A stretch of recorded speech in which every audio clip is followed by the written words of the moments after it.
So yeah, here we are in Spa, home of the Belgian Grand Prix. So the track is the longest on the calendar and it's over 7 kilometers.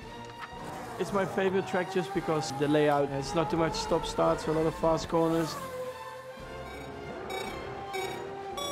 Starting a lap at Spa, I think the first corner is already quite interesting because it's actually quite a sharp hairpin, there's a lot of action. Going through Eau Rouge, it's easy flat nowadays, but it's still the elevation change and the way the corner is shaped, it's just very beautiful and really enjoyable to take.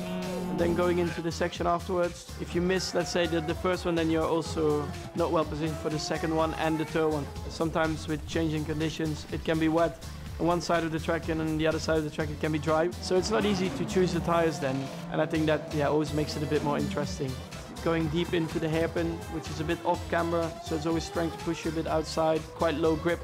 Out of there you need to be actually quite well positioned because you can't use all of the track available. Then the fast left-hander afterwards, one of the most enjoyable corners on the track.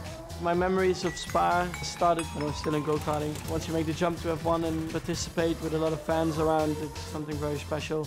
I hope to see a lot of orange around the track. And then going from there, you got a very fast chicane with not too much braking.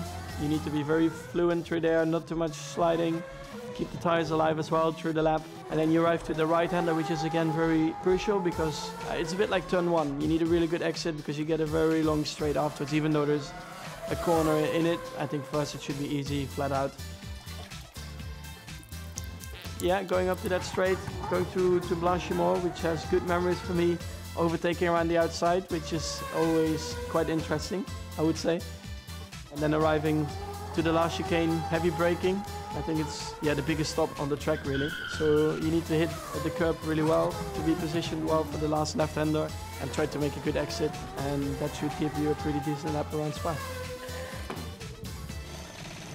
The food in Belgium, I guess the waffles. They are actually really good next to the track, so that's a recommendation.